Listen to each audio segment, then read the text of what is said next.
So, thank you all for being here tonight. It cannot be the night we've long anticipated because of the absence of Stephen Sondheim. His amazing lyrics for West Side Story first put him on the map and launched a career that would completely redraw that map, reinvent the musical and theater, and create a body of work that beyond any doubt is as immortal as anything made by a mortal can be. To borrow what Ben Jonson wrote about Shakespeare, Stephen Sondheim was not of an age, but for all time. And Stephen was a big part of the making of our film of West Side Story, from the earliest screenplay, drafts, to every recording session, which Steve attended without fail. Listening with his eyes closed, he'd sway, he'd swoon, or he'd grimace and flinch. So I caught myself watching Steve's expression, sometimes more than the actors, because they perfectly reflected what everyone was doing. He always deferred to our musical director, Janine Tesori.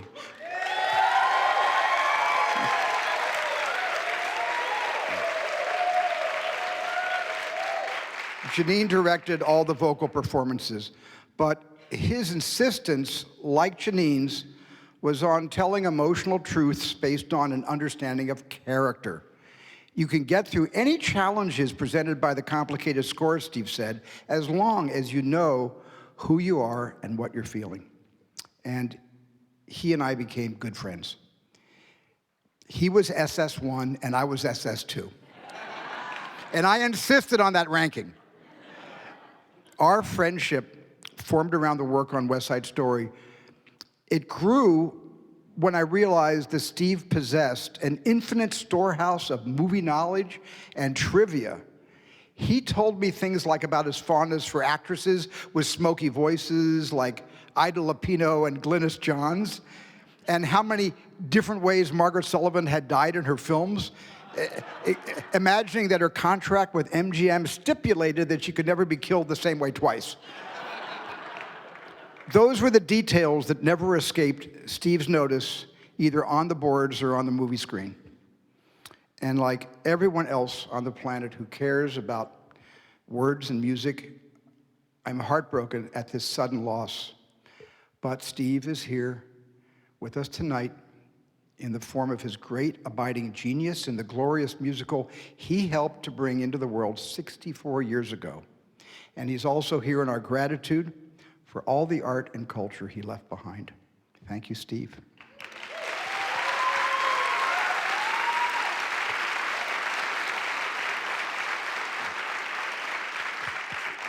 Steve was one of the 4 legendary creators of West Side Story. It was Jerome Robbins who first assembled the team to turn Romeo and Juliet into a contemporary musical, and Jerome Robbins' choreography revolutionized modern dance. Arthur Lawrence took Shakespeare's masterpiece and concentrated it into a riveting urban story.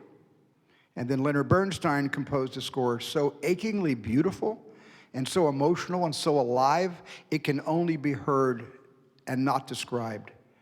And when Arthur Lawrence introduced Bernstein to this 24-year-old novice songwriter, Bernstein had the great good sense to hire him as his lyricist. Those 4 creators are represented here tonight by their estates. So please join me in recognizing, if you would stand, please, Alan Greenberg, Chris Pennington, and Ellen Soren of the Jerome Robbins estate.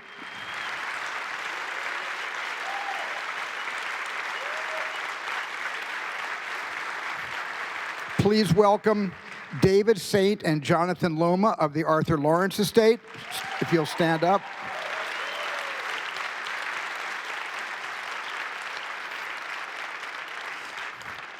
And personally, from their Uncle Stevie, Lenny's kids, Jamie Bernstein, Alexander Bernstein, and Nina Bernstein Simmons.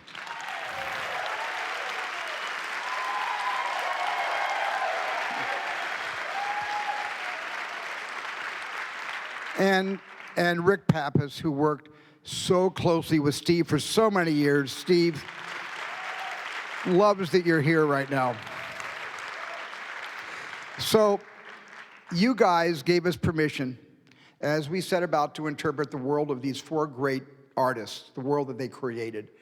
You were all active participants in the project, and our film exists only because you trusted us and believed in us, and we're deeply grateful for everything that you've given us. Thank you very much. Now, I'm also thrilled that in the audience tonight are several members of the cast of the monumental and inimitable 1961 Robert Wise, Jerry Robbins film of West Side Story. So if you'll stand, please. Elliot Feld,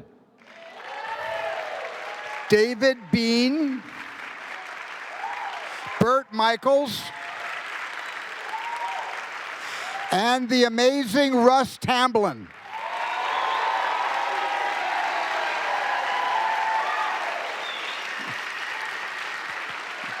Thank you. As Steve so often said, all art is collaborative, but there is no art form more collaborative than a musical, and that includes a film musical. I have never worked with a more committed, more brilliantly talented group of people than the people I made this movie with, and I love you, and I admire you, and I am more grateful to you than I can possibly say. And I'd like to thank all of you if we had the time tonight, but let me please just mention a few. Producers Christy McCosko-Krieger and Kevin McCollum.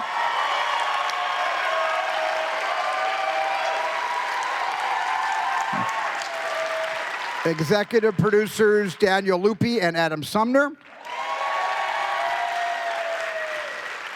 Our choreographer, Justin Peck.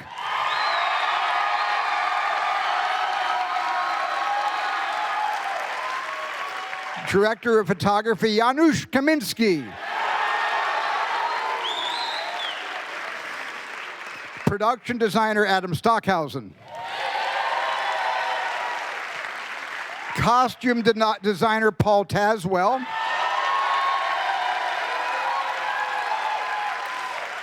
And our musical gurus, Janine Tesori, David Newman, and Matt Sullivan.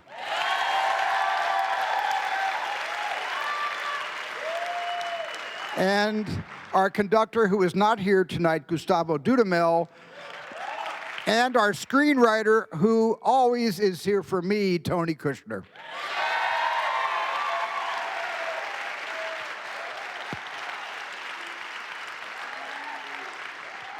Then there's our equally gifted cast. Just stand up as I call your names. Brian Darcy James, who plays Officer Krupke.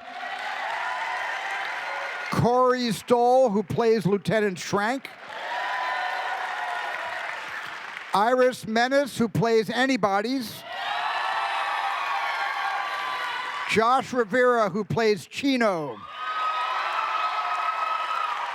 Mike Feist, who plays Riff. Our Bernardo, David Alvarez. Our Anita, Ariana DeBose. And our Tony and Maria, Ansel Elgort and Rachel Zegler.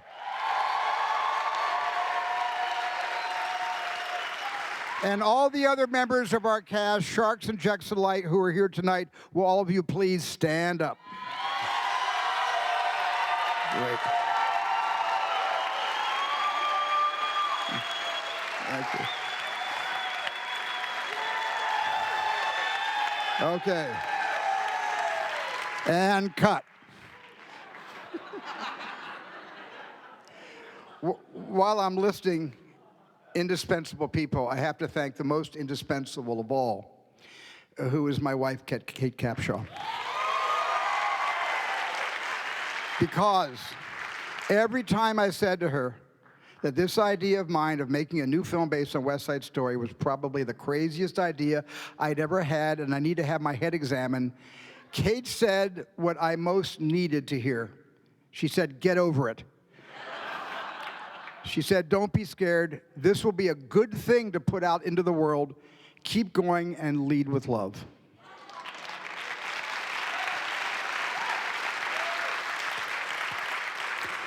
And finally, it gives me enormous pleasure to introduce my friend, my collaborator, our executive producer, and my Valentina, the one and the only Rita Moreno.